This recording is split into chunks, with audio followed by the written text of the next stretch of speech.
नमस्कार। मैं हूं आपका दोस्त आलोक कुमार। अभिवादन स्वीकार कीजिए मेरा।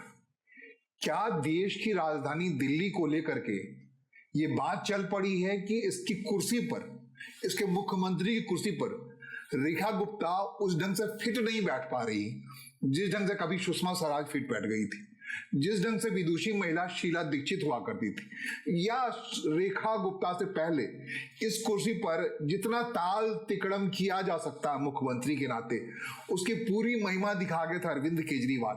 जो एक फॉर्मेट है दिल्ली के मुख्यमंत्री की कुर्सी का, भारतीय जनता पार्टी में मदन लाल खुराना ने जिसे सुशोभित किया, जिसे साहेब सिंह वर्मा ने अपने हिसाब से तराशा था और दिल्ली की पूरी राजनीति को देश की राजनीति का केंद्र बना दिया था, चर्चा में ला दिया था।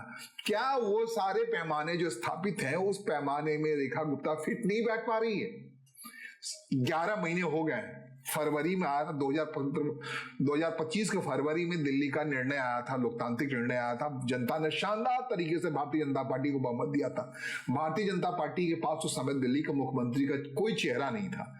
हर कोई मान रहा था कि परवेज वर्मा बनेंगे, बहुत कहते थे मनोरंजन सिरसा साहब बनेंगे, या बहुत तरह का नाम लिया जा रहा था। जीतने वाले बहुत सारे लोग हैं, पूरे विधानसभा में भरे पड़े हैं मुख्यमंत्री के उम्मीदवारों से, जिसकी चर्चा थी चुनाव के समय कि अगर चुनाव जीत जाएगी भारतीय जनता पार्टी, इन सब में से किसी को मुख्यमंत्री बनाया जाएगा। लेकिन जैसा कि होता है मुख्यमंत्री नरेंद्र मोदी के कार्यकाल में, जिसके नाम की चर्चा चलती है वो तो होता ही नहीं है। आप राष्ट्रीय अध्यक्ष के नाम पर ले लें, नितिन नवीन की नाम की चर्चा कहीं नहीं चली, दूर दूर तक नहीं चली थी। बिहार से इस युवा को भारतीय जनता पार्टी का राष्ट्रीय अध्यक्ष शायद इसलिए बना दिया गया कि उसकी वो चर्चा से बहुत दूर थे, चुपचाप अपना काम कर रहे थे। रेखा गुप्ता की जिंदगी में यही बात हुई। शालीमार गार्डन से जीत के चली आई और ये एबीवीपी की नेता थी दिल्ली यूनिवर्सिटी में, तब इनका नाम रेखा मित्तल हुआ करता था। उस रेखा मित्तल को शादी के बाद रेखा गुप्ता के तौर पर जब घर बसाया, पॉलिटिक्स में आई, तो शालीमार गार्डन के लोगों ने, जो विधानसभा है इनका, लगातार फेल किया। अब जब पास किया, हारती रही थी वहां बंदरा कुमारी से, ये उस कॉन्स्टिट्यूंसी में जब जीती तब पूरा भाग्य का पिटारा ही खुल गया। भारतीय जनता पार्टी ने उन्हें एक बिल्कुल अनाम, गैर चर्चा से बहुत दूर रहने वाली इस महिला को लाकर मुख्यमंत्री कुर्सी पर बिठा दिया। लेकिन मुख्यमंत्री की कुर्सी पर बैठने के बाद जो कुछ भी एजेंडा था भारतीय जनता पार्टी का, जैसे पहले परीक्षा के तौर पर एक परीक्षा आई छठ पूजा का, छठ महापर्व का। छठ महापर्व से पहले यमुना को साफ स्वच्छ बना देने का वादा किया गया था भारतीय जनता पार्टी की ओर से। कहा गया था अरविंद केजरीवाल के कार्यकाल में यमुना का जम के दोहन हुआ है, गंदगी फैला दी गई है, प्रदूषण का अंबार उड़ेल दिया गया है, और जैसे ही भारतीय जनता पार्टी की सरकार बनेगी, इस यमुना को सुंदर सलील कर दिया जाएगा, शानदार कर दिया जाएगा। अब जो छठ का मौका आया तो बनाया गया तो घाट यमुना में जरूर, लेकिन घाट किस ढंग का बनाया गया उसे सौरभ भारद्वाज निकाल के वीडियो वगैरह बना करके काफी बदनामी उड़ेल दिया। जितनी तारीफ बटोरना चाह रही थी भारतीय जनता पार्टी, इनफैक्ट रेखा गुप्ता की सरकार अपने पहले उस काम को दिखाना चाह रही थी, उस काम में जितनी उनको तारीफ मिलनी चाहिए थी, तारीफ से कहीं ज्यादा बदनामी मिली। तब भारतीय जनता पार्टी 11 महीने के बाद केंद्रीय नेतृत्व के सामने ये सवाल उठ खड़ा हुआ है, क्या उसका चॉइस सही था या गलत था? क्या गलत था तो उस चॉइस को बदला जाए, सुधारा जाए? क्या भारतीय जनता पार्टी के विधायक दल में से किसी और विभूति के सामने किया जाए जो कि मुख्यमंत्री के तौर पर इस कुर्सी की महिमा को उतना ही बढ़ा ले जाए जैसा कि पड़ोस के राज्य में योगी आदित्यनाथ कर दिखा रहे हैं, जैसा कि भारतीय जनता पार्टी के अन्य राज्यों में वहां का नेतृत्व कर दिखा रहा है। भारतीय जनता पार्टी को लोगों के से अटैच कर पा रहा है, लोगों को इस बात का पछतावा नहीं होने दिया जा रहा है कि उन्होंने जब कमल छाप पे वोट दिया तो कोई गलत काम नहीं किया। हर दिन, हर रात, हर शाम अपने हिसाब से तोला जा रहा है रेखा गुप्ता के कार्यकाल को। कोई इससे पहले आपकी सरकार अच्छी थी या भारतीय जनता पार्टी की सरकार अच्छी थी? बहुत सारे काम रेखा गुप्ता की सरकार ने किया है, लेकिन जो इनका मीडिया फ्रेंडलीपन है या एक्सेसपन है या जो विदुषीपन है, वहां रेखा गुप्ता कई दफे मार खा जाती है। कहते हैं कि भारतीय जनता पार्टी इस बात को सोचने लगी है, अगर रेखा गुप्ता की जगह परवेश वर्मा को मुख्यमंत्री कुर्सी दी जाती। काफी चर्चा थी, कहा जा रहा था अरविंद केजरीवाल को अगर चुनाव हरा देते हैं गोल मार्केट से तो मुख्यमंत्री कुर्सी पे वहीं बैठेंगे। उन्होंने हरा भी दिया, काफी रिदम बना, लेकिन कोई राजनीतिक गणित हुआ, गुणा भाग में पाया गया कि गुप्ता परिवार से आने वाले रेखा गुप्ता को ही मुख्यमंत्री कुर्सी पर बिठाया जाए। तो तो जिस गणित में फिट बैठ गई उसमें परवेश वर्मा बहुत दूर चले गए, क्योंकि जहां से बिलोंग करते हैं, जाट बिरादरी से बिलोंग करते हैं, वहां शायद भारतीय जनता पार्टी का मन उस वक्त में नहीं बन पाया था कि उस बिरादरी से आने वाले किसी नेता को मुख्यमंत्री कुर्सी बिठा दी जाए। लेकिन कहते उप मुख्यमंत्री हैं परवेश वर्मा, लेकिन एक शैडो में है, मुख्यमंत्री का शैडो बड़ा होता है, उसमें परवेश वर्मा उस ढंग से तेज चालाक चपल नहीं दिख रहा है। यही क्यों, इसके अलावा बहुत सारे नाम हैं, आशीष ग्रोवर का नाम है, और बहुत सारे नेता हैं जो दिखते हैं योग्य है, पात्र रखते हैं और एक रिदम रखते हैं। जैसा कि हमने कहा विदुषी की बात हो रही है, जब भी दिल्ली के मुख्यमंत्री की कुर्सी की बात होती है तो इस बात की चर्चा होती है, इसी कुर्सी पर शीला दीक्षित बैठ के चली गई 15 साल तक, अटल बिहारी वाजपेयी की सरकार के दिनों में थी। और जो अतिथि आते थे, विदेशी मेहमान आते थे, वहां जब शीला दीक्षित को बिठाया जाता था पैरेलली, भारतीय जनता पार्टी की सरकार रहे या मनमोहन सिंह की सरकार रहे, तो लगता कि हाँ कोई हस्ती बैठी पड़ी जिसके नाम बहुत सारे शौर्य थे, बहुत सारे काम थे।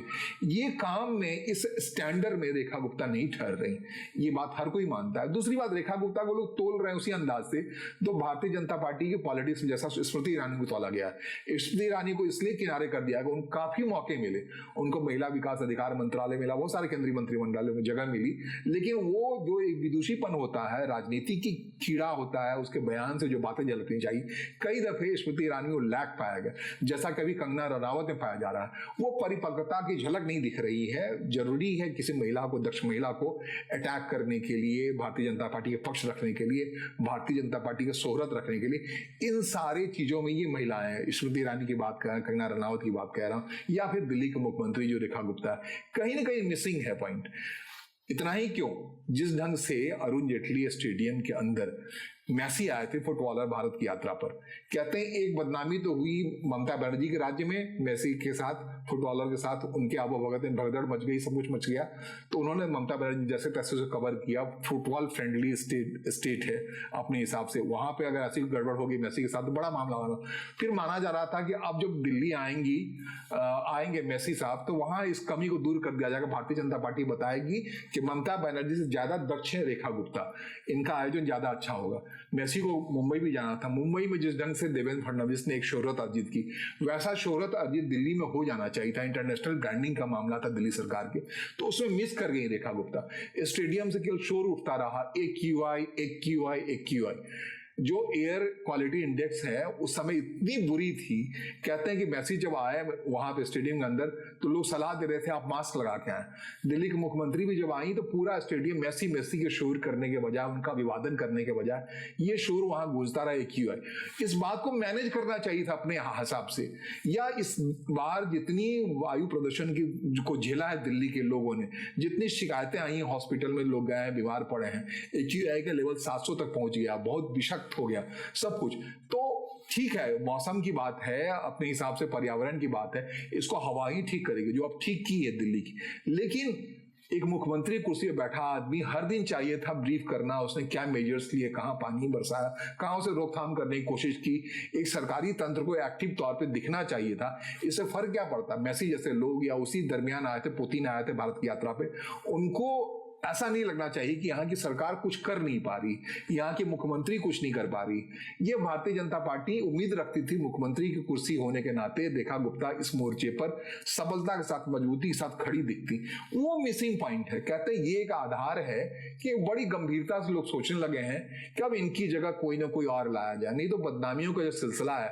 26 जनवरी को कहते हैं कि इस गणतंत्र दिवस के पैरेड में पूरे यूरोपियन वर्ल्ड के लोगों को आवेदन दे दिया गया, बड़ा डिप्लोमेटिकली बहुत बड़ा स्टिक चला है नरेंद्र मोदी की सरकार ने। वहां ये 26 जनवरी को दिखाना है कि दिल्ली के मुख्यमंत्री भी कोई हस्ती है, कुछ रखती है, लेकिन उसमें लगातार पंचर हुई जा रही है, लगातार फेल हुई जा रही है, लगातार मुकाबिल नहीं हो जा रही।